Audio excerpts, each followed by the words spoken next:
revisão da matéria de grego. Aqui já entramos na parte dos verbos. Verbos que terminam em ômega, presente do indicativo e imperativo.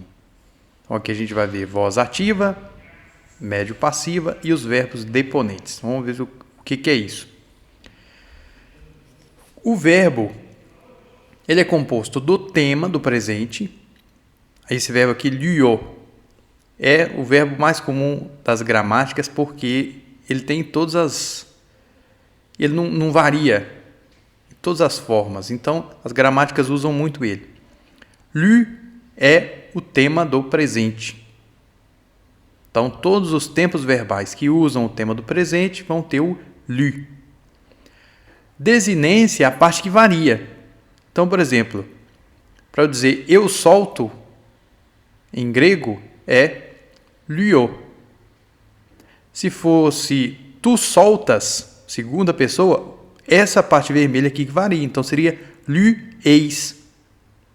Igual é no português. Português também é o finalzinho do verbo que muda. E a partir dessa mudança, a gente sabe se é a primeira pessoa, se é a segunda pessoa, se é a terceira pessoa, se é singular, se é plural. E para a gente ver um verbo do presente, como termina com esse o aqui, eu coloquei um versículo. São Marcos, capítulo 8, versículo 24. Aqui está escrito assim: Kai anablepsas elegen. E anablepsas é elevando os olhos. Ana, para cima, blepsas é um auristo, que é um tempo verbal que tem que se ver mais para frente. O primeiro de todos é o presente. Anablepsas, elevando os olhos. É o mesmo verbo de blepo, que é ver, né? Elegen, disse: vejo homens que como árvores vejo caminhando.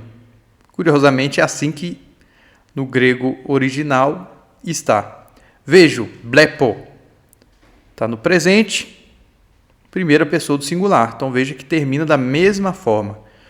Todo verbo desses que terminam com ômega, a gente vai ver que tem um outro tipo de verbo chamado atemático. Esse aqui que é temático, todos eles, a primeira pessoa do singular presente do indicativo vai ser terminada em ômega. Então, se a gente está lendo um texto, viu lá, terminou em ômega, primeira pessoa do singular presente. O que é diátese? Diátese ativa, passiva e média. Em português, estamos acostumados a distinguir uma forma ativa e uma forma passiva do verbo, dependendo se o sujeito da frase realiza ou sofre a ação. Então, o que é forma ativa do verbo? O menino comeu a maçã. O verbo comeu. Quem comeu a maçã? O menino. Então, o menino é o sujeito.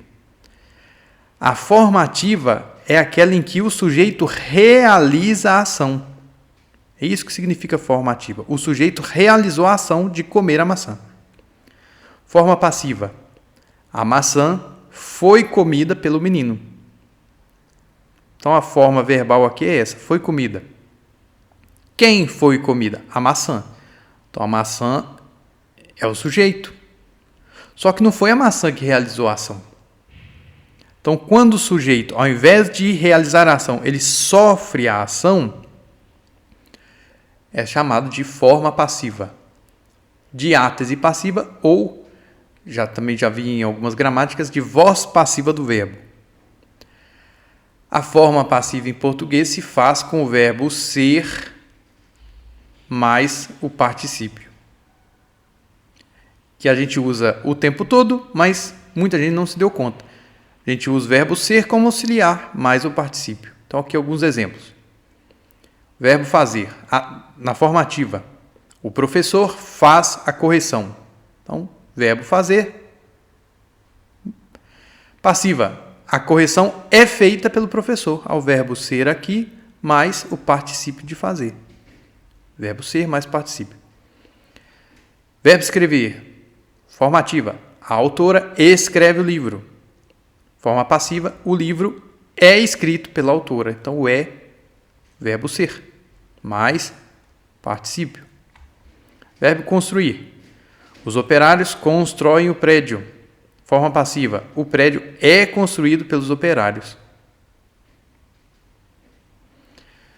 Agora, uma coisa importante é que só é possível a forma passiva em verbos transitivos.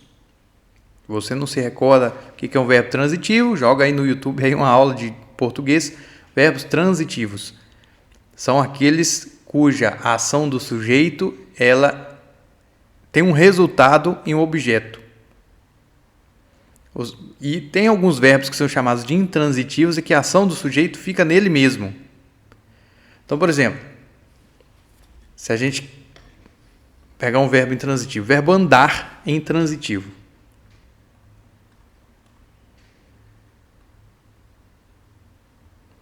Você pode dizer, eu andei até a escola. Certo? Formativa.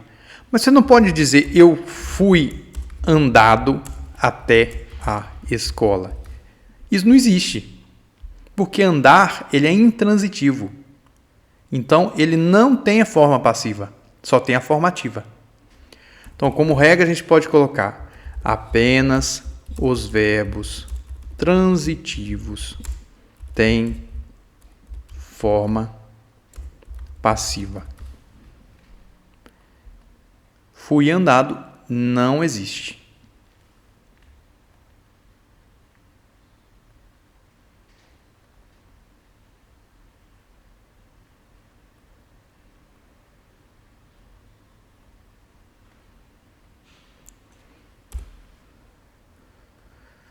Muito bem, acredito que ficou claro o que é formativa, forma passiva do verbo.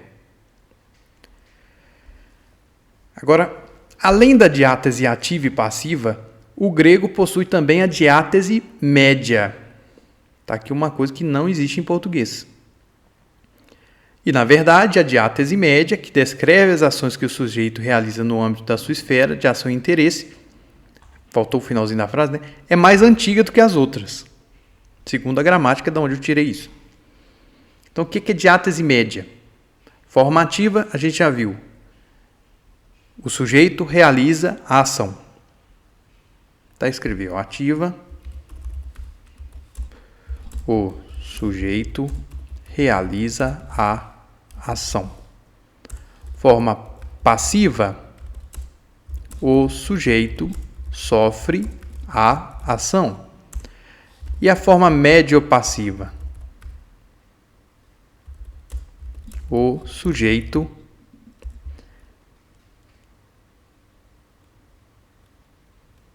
realiza a ação em seu benefício.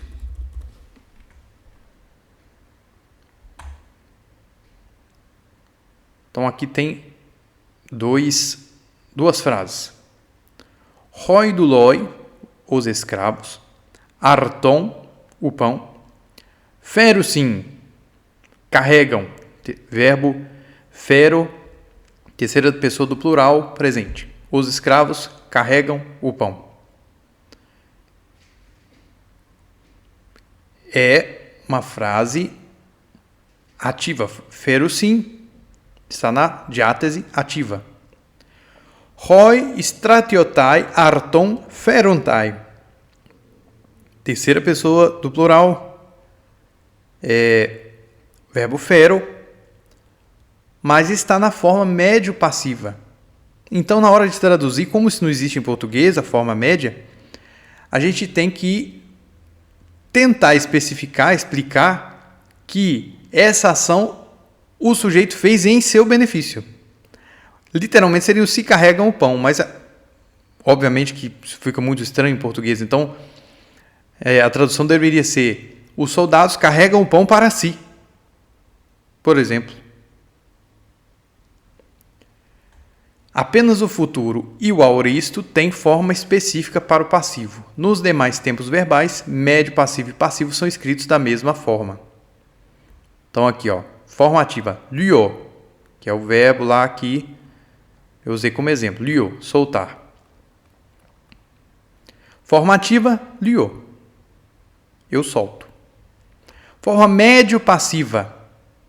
Liomai. Seria solto para mim, solto em meu interesse. Mas liomai também é forma passiva. Não existe uma maneira de escrever especial para a forma médio-passiva. Médio-passiva e passiva é escrita do mesmo jeito. Com exceção do futuro e do auristo. Futuro e auristo têm uma maneira específica do passivo e uma maneira específica da forma média. Nos demais tempos, médio-passivo é a mesma coisa. Então, se aparece uma frase, como é que eu vou saber se eu traduzo de forma passiva, por exemplo, sou solto, ou como forma média, solto para mim? O contexto. O que vai indicar para a gente é o contexto. Além do mais, forma média não é muito comum. Presença do indicativo, presente do indicativo, verbos em ômega. Então, isso é o que a gente tem que decorar. O tema se repete em todas as pessoas. E aqui as desinências. Liô, lieis, liei. Liomen, liete, liusim. Repita 200 vezes. Você vai decorar o, eis, ei. Omen, ete, usim. Médio ou passivo. Liomai, liue, lietai. Liometha, lieste, liontai. Todas as palavras do presente, todos os verbos do presente que sejam temáticos, né? Vão ser conjugados dessa forma. Quando é um substantivo, a gente diz declinar. Quando é um verbo, a gente diz conjugar. Infinito, ou em português também a gente diz infinitivo, é luem. Então, se a gente acha num texto essa terminação aqui, em, significa que aquele verbo está no infinitivo. Soltar. Em português, lembrando, o infinitivo a gente escreve com ar, ou ir. Isso vem do latim. Em grego, infinitivo presente a gente escreve com em, luen, soltar. E tem o infinito médio passivo também, que é com thai. Na hora de traduzir, por exemplo, li thai, a gente vai usar o verbo ser. Como eu disse, em português a gente usa o verbo ser para fazer o passivo. Então aqui seria ser solto. O verbo ser no infinitivo e o verbo em questão no particípio. Ser solto. Luesthai. Infinitivo, luen, soltar. Luo, eu solto. Lueis, tu soltas. Luei, ele solta. Luomen, nós soltamos. Luete, vós soltais. Luusim, eles soltam. Médio passivo. Luomai, eu sou solto. Lué, tu és solto. Luetai, ele é solto. Luometa, nós somos soltos. Lueste, vós sois soltos. Luontai, eles são soltos. Então veja que no português, a forma passiva você vai conjugando só o verbo ser. O resto é o particípio. No máximo você vai colocar o solto nas 3 primeiras aqui no singular e nas 3 últimas no plural. Imperativo. O imperativo é aquele tempo verbal que serve para dar ordens ou pedir algo. Em grego, não existe primeira pessoa do singular, como em português também não existe, mas em grego não existe primeira pessoa do plural. Em português existe, mas em grego não. Então, em grego lembrando, o lü, que é o tema, ele permanece constante. O que muda? Esse finalzinho aqui, que é o que a gente tem que decorar. Lui est, solta tu. Lui est to, solta ele. Ou solta você, né, no caso aqui. Lui ete, soltai vós. Lui on ton, ou outra forma de escrever a mesma coisa, li etosan, que é soltem vocês, ou soltem eles. Médio passivo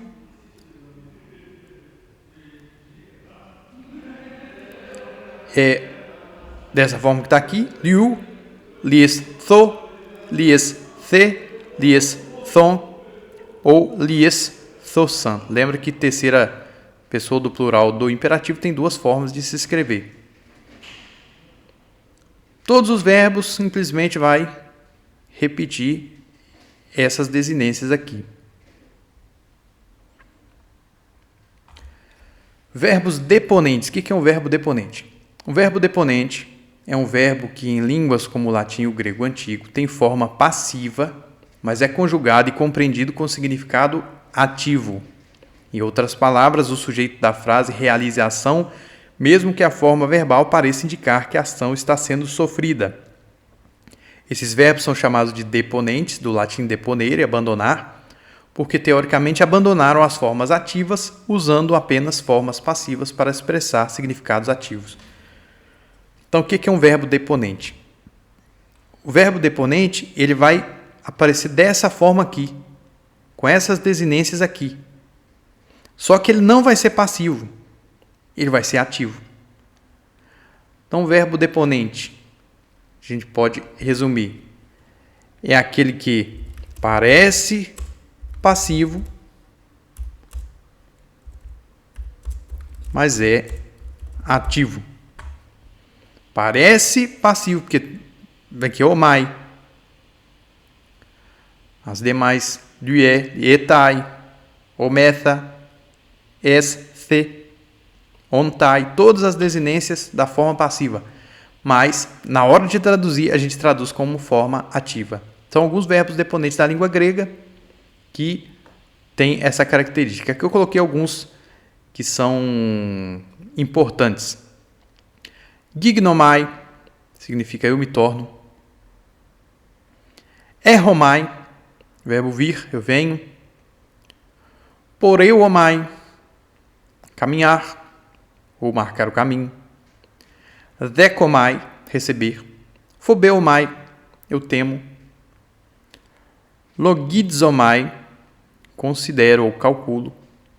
Apocrinomai, eu respondo. Egeomai, eu lidero, eu guio. Então, essas formas aqui verbais, quando o verbo tem a forma passiva, mas tem um significado ativo, em português a gente vai escrevê-lo como ativo, mas no grego você vai ver que as desinências são todas da forma passiva. É isso que é um verbo deponente. Então, o que eu indico? Pega esses verbos aqui, por exemplo, gignomai. Você vai pegar as desinências e vai lá, gignomai, gigie, gigietai, gigiometha, gigieste, gigontai. Pega o outro verbo. Erromai. Erromai, erré, erretai. Errometha, erreste, errontai. Pega esses outros verbos todos aqui. Grafo, grafo. Vai lá no presente. Grafo, grafeis, grafei, grafomen, grafete, grafete, grafusim. Médio passivo. Grafomai, grafé, grafetai, grafometha, grafete, grafontai. Grafem, que é escrever, grafesthai, que é ser escrito. Pega cada um desses verbos e vai treinando. Então tem lego, quer dizer acuo, ouvir, blepo, ver, fero, carregar, portar, ago, treco, dido, lambano, pisteu, que é crer, e vai treinando. Desinência, Conjugação a gente aprende treinando. Depois que você escreveu 200 vezes, 200 verbos com essas desinências aqui, quando você está lendo um texto, você bateu o olho, você sabe qual é o tempo verbal, como se traduz. Mesma forma, de tanto ir vendo em dicionário, em leitura, quais são os verbos deponentes, pelo menos os principais a gente aprende. Não é tão coisa de outro mundo assim. Tudo no aprendizado, especialmente no aprendizado de línguas, depende da repetição. Essas coisas são feitas com repetição. Se a gente repetir número de vezes suficiente, a gente acaba aprendendo.